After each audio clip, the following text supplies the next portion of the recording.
नमस्कार दोस्तों, द्विवेदी क्लासेस में आप सभी का स्वागत है। आज मैं आप सभी के लिए संख्या पद्धति का पार्ट 7 लेके आया हूं। तो चलिए मैं अपना ये लेक्चर स्टार्ट करता हूं। तो हमारे जो क्वेश्चंस हुए थे उसी में से हम देखते हैं आगे। कुछ मैंने 2 क्वेश्चन होमवर्क के लिए दिया था, सो आई होप सो कि आप सभी ने कर लिया होगा। चलो, जिसने नहीं किया या कुछ डाउट है तो इस क्वेश्चन को मैं सॉल्व कर देता हूँ। तो जो मैंने होमवर्क दिया था वो ये था कि यदि किसी संख्या का दोगुना करके और उसमें 20 जोड़कर वही उत्तर प्राप्त हो जो उस संख्या को 8 से गुणा करके गुणनफल में 4 घटाकर प्राप्त होता है। तो इसने ये बोला है कि यदि किसी संख्या का दोगुना करें, तो हमने एक संख्या x लिया, इसका दोगुना किया, दोगुना करके और उसमें 20 जोड़ दिया जाए, तो हमने 20 जोड़ दिया, हमें वही संख्या मिलेगी, वही उत्तर प्राप्त हो जो उस संख्या का 8 गुना। अगर इस संख्या का हमने 8 गुना किया और 8 गुना करके गुणनफल में से 4 घटा दें, अगर इसमें से हम 4 घटा दें तो इन दोनों का जो मान होगा वो बराबर होगा। ठीक है, तो चलिए हम देखते हैं। 2 को हमने इस तरफ भेजा और 4 को इस तरफ भेजा, तो हो जाएगा 8x माइनस 2x बराबर 4 इस तरफ आएगा, तो 20 प्लस 4। 8 में से 2 घटेगा, कितना बचेगा? 6x बराबर ये हो जाएगा 24। देन x इक्वल टू 24/6, तो 6 चौको 24, तो x बराबर कितना आ गया? 4 आ गया। देखिए दोस्तों, कितना आसान क्वेश्चन है। तो ये हमारा ऑप्शन नंबर सी सही होगा। दूसरा जो मैंने होमवर्क दिया था वो भी देखते हैं। तो दूसरा जो हमारा होमवर्क था वो ये था कि संख्या की एक श्रृंखला में अगली संख्या अपनी पूर्ववर्ती संख्या की तिगुनी घटाव 1 होता है। ठीक है, मतलब ये बोला है कि अगर एक संख्या 1 है तो अगली संख्या का 3 गुना, तो पहली का 3 गुना 3x में से 1 घटाओ, मतलब 2 होगा। तो यदि श्रृंखला का पहले 2 संख्या, पहली संख्या 2 है, दूसरी संख्या 5 है। 2 5 कैसे बना? 2 का हमने 3 गुना किया, 2 3 6 में से 1 घटाया, 5 आया। ऐसे ही हम क्या करेंगे? 5 का 3 गुना करेंगे और उसमें 1 माइनस करेंगे। ठीक है, तो कितना आ जाएगा? ये 5 3 15, 15 में से 1 घटेगा, 14 होगा। अब चौथी संख्या पाने के लिए 14 का 3 गुना माइनस 1 करेंगे, तो हम जानते हैं कि 14 3 42 होता है। 42 में 1 माइनस करेंगे, कितना होगा? 41। देखिए दोस्तों, कितना आसान क्वेश्चन है। अगर हमें पहाड़ा याद है तो हम ये क्वेश्चंस सॉल्व कर सकते हैं। चलिए, अब ये जो है हमारा लास्ट टाइप है, विविध प्रकार के प्रश्न हैं। इसमें मैंने ज़्यादा प्रश्न आप लोगों को दिए नहीं है, बट आप लोगों को अपने से प्रैक्टिस करनी है। और कुछ यूनिक जो क्वेश्चन है, जो मुझे यूनिक लगा, मैंने सोचा कि चलो वो आपसे डिस्कस कर लेते हैं। और आज से अपना ये जो संख्या पद्धति है वो ख़त्म होती है। अगर आप सभी ने जितना भी मैंने बताया है उतना अगर आपने कर लिया होगा तो डेफिनेटली नंबर सिस्टम से जो भी क्वेश्चन आएगा वो बन जाएगा। और बड़ी आसान विधि से मैंने आप लोगों को समझाया है। कोई भी उसमें मैंने ट्रिपिकल और कोई भी ऐसा बड़ा कॉन्सेप्ट नहीं लिया, और ना ही कोई ऐसा बड़ा कॉन्सेप्ट से मैंने समझाने की कोशिश की। मैंने बिल्कुल बेसिक तरीके से समझाने की कोशिश की है और पूरा अपना नंबर सिस्टम या संख्या पद्धति इसमें कवर हो गया। तो चलिए, जो यूनिक क्वेश्चन है मैं उनको डिस्कस करता हूँ। 4000 में से छोटी कौन सी संख्या घटाई जाए? 4000 में से ऐसी कौन सी संख्या घटा दें जो कि 19 से पूर्णतः विभक्त हो? ये जो 4000 है इसमें कोई चाहे 20 घटाओ, चाहे 30, चाहे 40, चाहे 10, ऐसी कौन सी संख्या होगी घटाने पर 19 से पूर्णतः विभाजित हो जाए? तो मैं क्या करता हूँ, डायरेक्ट 4000 को 19 से भाग देता हूँ। तो 19 के पहाड़ में 19 दूना 38, 38 हुआ। अगर 40 में से 38 घटाएंगे कितना आएगा? 2 आएगा। फिर हमने एक जीरो को उतारा, अब 19 से कम 19 होगा। फिर कितना हुआ? 1 आया। फिर हमने जीरो को उतारा, तो कितना घटा दे? अगर हम 4000 में से 10 घटा दें, क्योंकि ये 10 ही एक्स्ट्रा है, अब 19 के पहाड़े से नहीं जा रहा। अगर हम 4000 में से 10 घटा दें तो हमें वो संख्या मिल जाएगी जो 19 से पूर्णतः विभाजित होगी। तो कौन सी संख्या घटाना है? 10 घटाना है। आगे देखते हैं। अगला क्वेश्चन है, एक संख्या को क्रमशः 9, 11, 13 से विभक्त करने पर क्रमशः 8, 9, 8 शेष बचता है।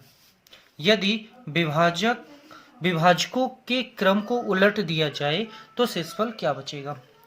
हमने बोला, बट काफ़ी आसान विधि से मैं समझा रहा हूँ, कोई इसमें टिपिकल विधि नहीं ले रहा हूँ, बहुत ही बेसिक तरीके से। हमने बोला पहले एक संख्या को 9 से विभाजित किया तो हमें कितना मिला, 8 मिला। फिर हमने 11 से विभाजित किया तो हमें कितना मिला, 9 मिला। फिर हमने 13 से विभाजित किया तो हमको कितना मिला, 8 मिला। अब यहाँ पे ये जो हमारा है ये क्या कहलाएगा, ये हमारा भाजक कहलाएगा। ये क्या है, अपना भाजक है। ये क्या है, अपना शेषफल। और ये क्या है, अपना भाज्य है।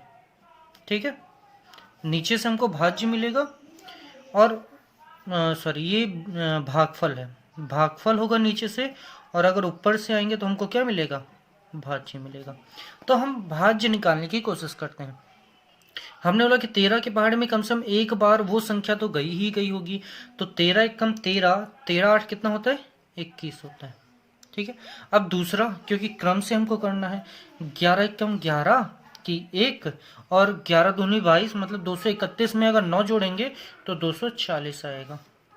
अब सेम एज हमने 9 का 240 से गुणा किया तो हमें कितना मिला, 2160 मिलेगा, उसमें 8 जोड़ेंगे तो 2168 वो संख्या भाज्य मिला है। 9 से विभाजित करेंगे तो 8 से शेषफल आएगा। फिर 11 से अगर 240 को विभाजित किया 9 से शेषफल आया। फिर अगर 13 को 21 से विभाजित किया तो 8 से शेषफल आया। तो हम देखते हैं, अब क्रम हम बदल देते हैं। तो क्रम बदलने पर ये 13 होगा, ये 11 होगा, ये 9 होगा। तो हम देखते हैं 2160 कितने बार में जाएगा, 13 एकम 13 एक बार में गया। फिर कितना आया, तो हमारा बचेगा 8, 86 होगा। तो 13 छंग 78, फिर हमारा 80 होगा, तो 88 होगा, सॉरी हाँ। तो हम देखते हैं, हमने देखा कि हमको वो संख्या कितनी मिली, 2168 मिली। हमने क्रम बदला, 13 11 19, 2168 है। तो हमने जब एक बार में किया 13 एकम 13, फिर कितना हुआ अपना 78 और 86 हो गया। तो फिर हमने किया 13 छंग 78, फिर हमारा घटाने पर कितना मिला, इसमें भी हमको 88 मिला। देन 13 छंग 78 तो 10 शेषफल आएगा। ठीक है, देन अब हमने 11 से किया तो 11 एकम 11, ये 11 घटेगा 56 होगा, 11 पचे 55, कितना शेषफल बचा, इसमें हमारा बचेगा 1। ठीक है, अब हम करेंगे 9 एकम 9, एक बार में गया तो कितना शेषफल बचा 6। तो हमारा ऑप्शन होगा 10 1 6, यही है आंसर। देखिए कितना आसान क्वेश्चन है। अगला क्वेश्चन है आप सभी के सामने, जब एक विद्यालय में सभी छात्रों को 54 छात्रों को एक पंक्ति में खड़ा किया गया। हमने बोला एक पंक्ति में कितने हैं, 54 है। कुल ऐसी कितनी पंक्ति बनी, 30 पंक्ति बनी। तो इसमें हमको क्या मिलेगा, कुल छात्र मिलेंगे, कुल छात्र हमें इसमें मिलेंगे। तो गुणा करेंगे 0, 4 तिहाई 12 की 1, 4 3 पचे 15 1 16, 1620। ठीक है, 1620 मिल गए। अब इसने बोला कि एक पंक्ति में 45 छात्र को रखा जाए। तो हम क्या करते हैं, 1620 को 45 से विभाजित करते हैं। तो जैसे ही 1620 को 45 से विभाजित करेंगे तो ये कितनी बार में चला जाएगा, ये अपना 3 बार में जाएगा।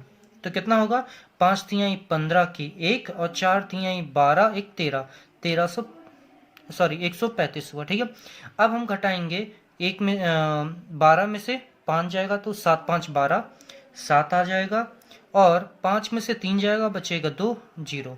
अब कितनी बार में, 6 बार में हमारा काम हो जाएगा। तो 6 पंचे 30 के 3 और 6 चौको 24 और 3 27। देखिए दोस्तों, तो कितनी पंक्ति बनेंगी, कुल 36 ऐसी पंक्तियां बनेंगी जिसमें हमारे सभी 1620 छात्र आ जाएंगे। अगर एक पंक्ति में कितने छात्र खड़े हों, 45। तो चलिए दोस्तों, इसी से हमारा ये संख्या पद्धति खत्म होती है। और आप सभी कुछ से आशा करता हूँ कि आपको मेरा ये प्रयास अच्छा लगा होगा, और ये वीडियो हमारे उन प्यारे स्टूडेंट के पास पहुंचाइए जिनके पास सुविधा नहीं है कि वो बड़ी बड़ी कोचिंग्स में आके कोचिंग कर सकें। तो ये वीडियो खासतौर पे मेरा उन स्टूडेंट के लिए डेडिकेट है जो कि बड़ी बड़ी कोचिंग में आके पढ़ाई नहीं कर सकते। मैं उनकी हेल्प करना चाहता हूँ। तो प्लीज़ मेरे चैनल को ज़्यादा से ज़्यादा सब्सक्राइब करिए और वीडियोस को शेयर करिए। चलिए यहीं पे बंद करते हैं। नमस्कार दोस्तों।